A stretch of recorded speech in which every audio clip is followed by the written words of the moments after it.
तेजश्री थॉट्सची सुरुवात कशी झाली मग तुमची? सुरुवात कशी झाली? लहानपणापासून ना वाचन, लेखन ह्या सगळ्या गोष्टी आवडायच्या. पण कसं होतं, घरातलं वातावरण त्याला म्हणतात ना, की एखाद्या गोष्ट तयार होण्यासाठी घरातलं वातावरण पण तसं लागतं. तसं माझ्याही घरी वातावरण होतं, पण सगळे काही शिकलेले नव्हते. म्हणजे आई एकतर जेमतेम 7वी शिकलेली, वडील 7वी शिकलेले. पण माझे आजोबा हे रोज सकाळी काकड आरती करायचे, त्यांचं रोजचं पारायण असायचं, ज्ञानेश्वरी वाचन असायचं. म्हणजे घरातलं वातावरण पूर्ण आध्यात्मिक होतं. त्यामुळे मला त्यातून वाचनाची आवड लागली. म्हणजे जेव्हा आम्ही शाळेतून यायचो की त्यावेळेस माझे आजोबा काही ना काही वाचत असायचे. मग जेवण झालं की आम्ही पण काहीतरी वाचत बसायचो किंवा रोजचा नित्यनेमाने पेपर वाचन तर हे शाळेतून कॉलेजहून आल्यावर होतच असायचं. मग त्यातून मग पेपर वाचलं की मग साहित्यिक असू, कलेचं काही असू किंवा राजकारण असू, सामाजिक असू, सगळे विषय मला आवडायचे.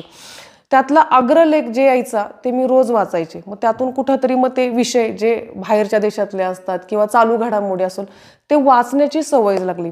मग ते करता करता करता मग शाळेत गेलं, मग मी ग्रंथालयात जायला लागले. मग ग्रंथालयातून पुस्तकं घरी आण. मग एखादं पुस्तक आवडलं तर ते जर हातात घेतलं तर संध्याकाळ होईस तोपर्यंत ते काही करून वाचून काढायचं. मग त्यात मम्मी खूप कधी कधी चिडायची, काय नुसती पुस्तकं घेऊन बसती, तेच तेच वाचती, हे करायची. पण ते विश्वास असं होतं की एकदा हातात घेतलेलं पुस्तक खालीच ठेवूशी वाटत नव्हतं. म्हणजे इतकी मी त्यात अडकत गेले. आणि मग ते पुस्तक बॅगेत घेऊन जायचं. बसमध्ये जर जागा मिळाली तर बसमध्ये पण खाली बसून तेच पुस्तक वाचायचं. मग त्यावेळेस असा विचार नाही केला, अरे मी पुस्तक वाचते आणि मला शेजारचा काय म्हणून, उभं राहिलेला माणूस माझ्याकडे बघतो, ही काय वाचतीये, असं कधीच मी विचार नाही केला. फक्त वाचत राहायचं. शाळेत वेळ मिळाला, शाळेतून जेव्हा कॉलेजमध्ये गेले तिथं इथे म्हणजे 7-8 वर्ष फक्त वाचन एवढंच. चालू घडामोडी, पेपर वाचन, हे वाचन, बातम्या पाहणं, यातून खूप अशा इंटरेस्टेड गोष्टी कळत गेल्या आणि मग वाचनाची आवड निर्माण झाली. आणि जेव्हा मी वाचत गेले त्यावेळेस मग असं आम्ही जेव्हा कॉलेजच्या कट्ट्यावर बसायचो किंवा असं कुठेही सगळे एकत्र जमायचं, एकत्र कुटुंब होतं आमचं. मग सगळे बसले की एखाद्याने जर एखादा विषय काढला तर मी गप्पा मारत बसायचे खूप वेळ. मग समोरचा माझ्या का पाहायचा, हिला ह्या विषय कसं काय एवढं माहिती, कसं माहिती. मग माझ्या बहिणी चिडवायची, अगं हा पुस्तकातला किडा आहे, ही नुसती पुस्तकं वाचती त्यामुळे तिला माहिती. पप्पा मग सारखे म्हणायचे, अरे ही 1-1, 2-2 तास नुसती पेपर वाचती. म्हणजे शेतात जरी मम्मी बरोबर गेले ना तरी साधं मम्मीने जरी काय त्या पेपरमध्ये गुंडाळून भाकरी वगैरे आणायची, मग तो कागद पडलेला असेल तरी मी तो असं उचलून घ्यायचे, अरे आज काय वेगळं काहीतरी आहे ह्याच्यात. मग ते तेवढा भाग वाचला जायचा. त्यातून माहिती खूप जमा होत गेली. मग त्यामुळे कुणीही समोर असून दे बोलायला उभं राहिलं की माझा विषय संपत नसायचा. म्हणजे ते वाचन, त्यामुळं सगळ्या गोष्टी नॉलेज वाढत गेलं. आणि मग कॉलेजला गेल्यानंतर मग निबंध स्पर्धा असेल किंवा वक्तृत्व स्पर्धा असेल, त्यात मग मला बोलायला कधीच भीतीच वाटली नाही. म्हणजे कॉन्फिडन्स आला. आणि ती स्टेज डेअरिंग कॉलेजला असताना, शाळेत असताना शिक्षकांनी तेवढा सपोर्ट दिला. म्हणजे शाळेत कुठली वक्तृत्व स्पर्धा असो, मग मी सांगायच्या आधी मॅडम माझं नाव लिहायच्या, तेजश्री चव्हाण. आणि मग मला वर्गात आल्यावर कळायचं की तू वक्तृत्व स्पर्धेत भाग घेतलाय, तुझं नाव मी दिलंय, तुला या विषयी बोलायचंय. मग मी म्हटलं, अरे मला माहीत पण नाही. अरे तू छान बोलती, तुला कॉन्फिडन्स आहे, स्टेज डेअरिंग आहे. असं करत करत मग एक टप्पा, तो आत्मविश्वास वाढत गेला. म्हणजे खरं ही जडणघडण जी होती ती शाळेतून आणि आपल्या कॉलेजमधून होते. लग्नानंतर इतक्या वर्षाने कसं काय आलं परत ते? लग्न झालं 2011 मध्ये. तेव्हा पण मी म्हणजे माझं पत्रकारिता झाली, कारण त्याची आवडच होती. तो कोर्स झाल्यानंतर लग्न झालं.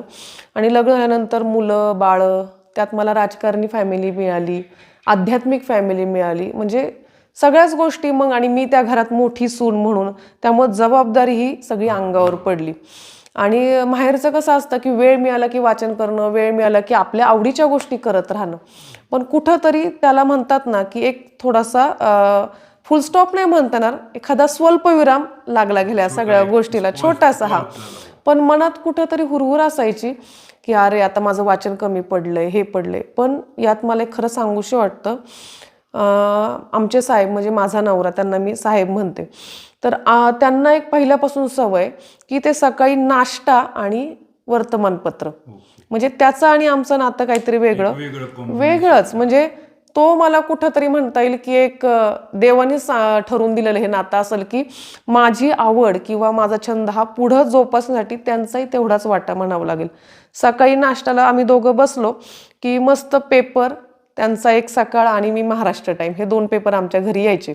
त्यामुळं त्यांनी एक पेपर घेतला की मी एक पेपर, मग त्यातला एखादा लेख आवडला की मी त्यांना सांगणार, त्यांनी त्यातला एक लेख आवडला की मला तेशी हा नक्की वाचा, खूप छान आहे, तुला आवडेल.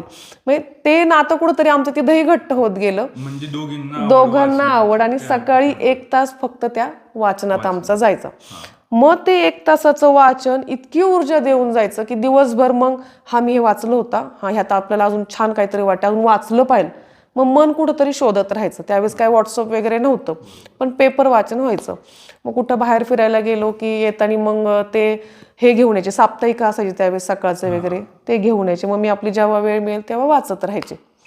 असं होतं. मग मुलं झाली, 2 मुलं झाली आणि आता कुठंतरी लग्नाला 14-15 वर्ष झाल्यानंतर की आता असं वाटलं की चला आपण कुठंतरी, आपला छंद आहे, वाचनाची आवड आहे, की काहीतरी करूया. मग आता व्हॉट्सअप आलं.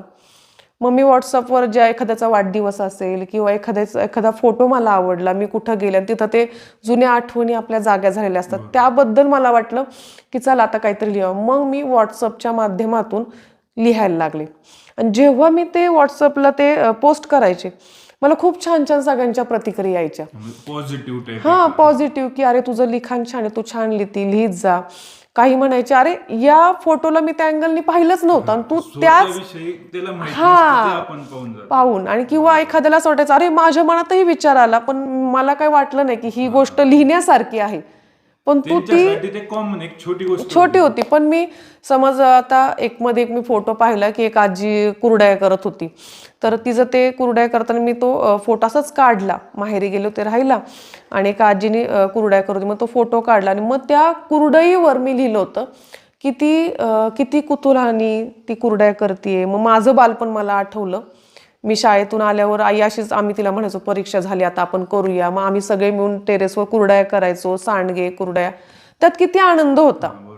म्हणजे त्या कुरड्यांची चव किंवा तो चीक जो करता करता हटला जायचा, तो खाल्ला जायचा, त्याची चव आत्ताच्या बर्गरला नाही, पिझ्झाला नाही.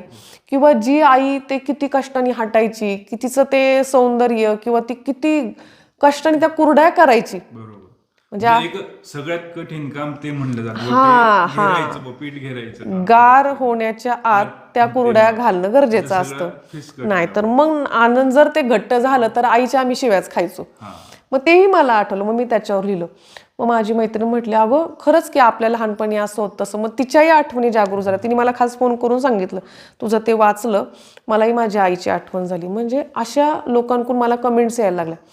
मग तेव्हा मला वाटलं की माझं लिखाण कुठंतरी लोकांना आवडतंय. आणि आपलं स्वतःचं मंदिर असल्यामुळे मंदिरातले जे सगळे सेवेकरी मुलं होती, भावंड होती, तीही वाचत होती की खरंच गावाकडं आमच्या असंच असतं, तुम्ही आता तसंच लिहिता. मग त्यांचंही कुठं गाव पण ते जागृत होत होतं ते वाचनातून. मग त्यातून मग असंच एकदा विषय बोलता बोलता निघाला की तुम्ही जे लिहिता, तर व्हॉट्सअपला एक मर्यादित सगळ्यां वाचन असतं. तुम्ही जर हे सोशल मीडियामार्फत जर इन्स्टाला ह्याच्या व्हिडिओ केल्या किंवा लिहित गेल्या ब्लॉगच्या मार्फत, तर हे जास्तीत जास्त लोकांपर्यंत पोचल. मग असं करून मग मयूर, ऋतुजा अशीच मंदिरात ओळख झालेली. पण त्यांचं आणि माझं नातं इतकं छान जुळलं गेलं की तो व्हिडिओ घ्यायचा, ऋतुजा मग माझ्याबरोबर असायची, असं सांगायची, आम्ही माहिती गोळा करत गेलो, विषय मांडत गेलो, त्यातून चर्चा होत गेली आणि त्याच्या आम्ही छोट्या छोट्या अशा जसा वेळ मिळेल तशा व्हिडिओ करू लागलो आणि विषय मांडत गेलो. अशा प्रकारे हा तेजश्री थॉट्सची एक सुरुवात झाली. आणि पाहता पाहता आत्ता 5,000 आमचे फॉलोअर्स पूर्ण झाले. म्हणजे मी कधी विचारही केला नव्हता की मी असं काहीतरी करू शकेल. पण यातून मला असं कळलं की माझी आवड, माझा छंद की म्हणजे तो लोकांपर्यंत कलेला वाव मिळतोय. माध्यम मिळालं त्या डिजिटल, अगदी डिजिटल ह्या सोशल मीडियामुळे माझ्या कलेला माध्यम मिळालं आणि त्यातून मला मेन म्हणजे आनंद मिळाला. कारण घरी सगळं चांगलं, म्हणजे कुठल्याही गोष्टीचं असं नव्हतं की काय कमी आहे, ह्या गोष्टीसाठी मी पळावं, त्या गोष्टीसाठी मला केलं पाहिजे. पण माझा आनंद कुठं आहे, आनंद एक शोधला. आनंद शोधला. पैसा मिळवणं हे त्याच्या मागं मुळीच उद्देश नव्हतं. फक्त समाधानासाठी या गोष्टी करत गेले आणि तेजश्री थॉट्स आता सुरू आहे. तुम्ही पाहताय सगळे. आणि आता जे घरचं जे सपोर्ट भेटला, मग ते कसं भेटलं बुवा? कारण की सहसा एवढ्या पॉलिटिकल बॅकग्राऊंडची फॅमिली असली आणि एक चेहरा माणूस समोर येऊ देत नाही, रिव्हील होऊ देत नाही कधीच, की बाबा आपल्या बॅकएंडला नको. कसं असतं राजकारणी घराणं असलं की म्हणजे त्यात म्हटलं की नवरा राजकारणी, सासूबाई नगरसेविका, तर सुनेला कसं आपण ह्या फील्डमध्ये किंवा पाठवायचं, तिचा चेहरा कसा लोकांपुढे गेला पाहिजे. पण जर तसं म्हटलं तर मी भाग्यवान म्हटलं पाहिजे की नवरा आणि सासू मला इतके खंबीर मिळाले, इवन माझा दीर सुद्धा आणि माझी नंदा, हे सगळंच माझी फॅमिली खूप मोठी एकत्र फॅमिली. तर असे सगळेजण मिळाले की नाही तू कर, तुझा आवड आहे ना. म्हणजे त्यांचा कळत नकळत प्रत्येक गोष्टीला माझ्या सपोर्ट असतो, कारण त्यांनाही माहिती आहे की ही मर्यादेच्या पलीकडे जाऊन कुठलीही गोष्ट करणार नाही. तेवढा विश्वास त्यांनी सगळ्यांनी माझ्यावर ठेवला. आणि मग जर माझ्याच घरातली लोक माझ्यावर एवढा विश्वास ठेवतात, थोडे कष्ट मलाही घेतले पाहिजे. मला संसार, मुलं बाळ सगळं करून ह्या गोष्टी करायच्यात. आणि जेव्हा मी करते तेव्हा त्यांच्या प्रतिमेला, माझ्या सासरच्या किंवा माझ्या माहेरच्या घराला कुठेही धक्का लागणार नाही याची काळजी मी घेतली पाहिजे. आणि त्यांना माहिती की ही घेतीये, त्यामुळे त्यांचाही तेवढा सपोर्ट आहे. त्यामुळे ह्या गोष्टी आणि आता हे करताना घराकडे थोडं दुर्लक्ष झालं, मग चिडचिड होते का कधी? चिडचिड अशी होत नाही. तसं म्हटलं तर होत नाही. कारण काय, उद्या जर मला व्हिडिओ करायला जायचंय तर त्याचे 4 दिवस अगोदर मी रविवारचं नियोजन करते. म्हणजे काय, मुलांचा अभ्यास, त्यांचे प्रोजेक्ट पूर्ण करणं, सगळं सांभाळून करावंच लागतं. आणि हे सगळं करताना समोरच्या व्यक्तीचं एकच वाक्य खूप महत्वाचं असतं, जा तू दिवसभर, मी आज घरी आहे. कारण ती व्यक्ती घरी आहे, त्यामुळं मी इथं खंबीरपणे, मनमोकळेपणे माझ्या सगळ्या भावना किंवा व्हिडिओच्या माध्यमातून बोलू शकते. कारण जर इथं असताना जर माझ्या मनात घरचे, मुलं काय करत असतील, घरी झालं असेल का, हे जेवलं असेल का, तो विचार जर माझ्या मनात असेल तर ह्या भावना किंवा ह्या गोष्टी मी तुमच्या पुढे मांडू शकत नाहीये. घरी जेव्हा खंबीर आधार असतो आणि घरच्या व्यक्तींचा सपोर्ट शिवाय काही करू शकत नाही, याच्यावर माझा 100% विश्वास आहे. आम्ही पाहतो ते व्हिडिओ मध्ये ना एक प्रॅक्टिकल राहतं, जे आपल्या वास्तविक जीवनात चालू त्याच प्रकारचे व्हिडिओ येतात तिथं. की बा एखादा जर मुलगा जॉब गेला, त्याला काही काम नाही, तर तो डिप्रेशन मध्ये, आणि बरोबर त्याला तोच व्हिडिओ येतो आणि असं वाटतं की हे मी जगतोय. हे कारण या ज्या आपण विषय मांडते ना, त्या माझ्या जवळच्या लोकांमध्ये घडलेल्या घटना असतात. म्हणजे काय, मला चालताना जर एखादी भेटले, कारण मंदिरामुळं असा सगळा सेवेकरांचा परिवार निर्माण झालाय. त्या मंदिरात येणारे असंख्य लोक, गावाकडून आलेली मुलं मुली किंवा आजूबाजूच्या माझा मित्र परिवार, मैत्रिणी, त्या नवनवीन विषय सांगत असतात किंवा बोलता बोलता कळतं हा विषय पण मांडण्यासारखा आहे, ह्याच्या बाबतीत असं घडले, हा विषय सुद्धा मांडण्यासारखा आहे, आज ह्याचा चेहरा असा दिसतोय नोकरी गेल्यामुळं किंवा काहीतरी ह्याला डिप्रेशन आहे. मग ते विषय, त्याच्यावर माझा विचार करणं किंवा त्याच्याशी बोलणं, त्यातून काही गोष्टी मला कळणं आणि त्या मांडणं, पत्रकारितेतून तुम्ही ते चौकस, मग कुठलाही विचार त्या चौकटीपुरता मर्यादित नाही राहिला. तर मी जर तुझ्याशी बोलते तर नक्की बोलता बोलता मग खरंच तुझ्या डिप्रेशनचं कारण काय, त्याला बोलतं करणं, त्याचे खरे विषय मला कळणं आणि मी त्याच्याविषयी बोलणं किंवा त्याच्याविषयी मी विचार करणं. हा जर असा विचार केला तर तो खरंच आपण त्याला ह्याच्यातून बाहेर काढू शकतो. मग परत त्याच्याशी बोलणं, मग अशाच विचारांची देवाणघेवाण होते. आणि मग आत्ता चालू काय, ते जगात चालू काय, ह्याचे रिलेटेड आपल्याला विषय कळतात आणि तेच व्हिडिओच्या माध्यमातून मी तुमच्या पुढे मांडते. बाकी काय ते म्हणजे एकदम छोटे आणि एकदम स्वरूप एकदम कमी राहतं त्याचं, 15-20 मिनिटात कसं असतं, मनाला लागून जातो. आता कुठलाही विषय जर तुम्ही खूप फापट पसारा करून जर मांडला की 5-5, 10-10 मिनिटं विषय मांडला तर कुणालाही ऐकायला वेळ नाही. पण तोच विषय जर तुम्ही 4 ओळीत, 4 शब्दात किंवा एक थोड्याशा एका प्रसंगात आणि तो जर मांडला तर समोरचा तो आवडीने पाहतो. त्याला कुतूहल निर्माण होतं की खरंच रे, असं पण होऊ शकतं, मी असा विचार केलाच नाही, माझ्या बाबतीत हे असंच झालं आणि मी विचार पण नाही केला. म्हणजे प्रश्न एक आहे पण त्याची असंख्य उत्तरं आहेत, ती कुठंतरी आपण शोधतो आणि मांडतो. प्रत्येकाला कुठं तर त्याचं उत्तर हे सापडतच असणार आहे असं. आणि आता जी सुरुवात केली तेजश्री, आता याचं पुढेचं विजन काय पाहता तुम्ही पुढे? एक असेल ना ड्रीम की सुरुवात जी केली ना तेव्हा म्हणजे चालू करताना असं कधी नाही वाटलं की एवढी चांगल्या प्रकारे आपल्याला त्याला प्रतिसाद मिळेल. पण जसा जसा आता हा प्रतिसाद वाढतोय त्यावेळेस असं वाटतं की चला आपण हे करू शकतो, ते करू शकतो, अजून आपण खूप लांबचा टप्पा गाठू शकतो. कधी कधी असं वाटतं की अरे हे मी का करतेय, माझा वेळ जातोय, माझे भावंड आहे ती दिवसभर माझ्याबरोबर त्यांचं कामधंदा सोडून येतात, ते पण माझ्याबरोबर तेवढाच वेळ आपण का करतोय. पण असं कुठंतरी वाटतं की मी जे बोलतीये ते असंख्य लोकांचे प्रश्न आहेत किंवा त्याची उत्तरं मी त्यांना देतेय आणि त्यांच्या मनाला मिळणारं, मला माहित नाही कोणाकोणाला समाधान मिळते, पण मला याचं समाधान आहे की खूप लोक माझी व्हिडिओ बघतात आणि त्यातून सकारात्मक ऊर्जा ते घेतात, ते पॉझिटिव्ह, आणि पुढेही अशा नवनवीन व्हिडिओ जर करतच राहणार आहे, त्याचं काही हे नाही.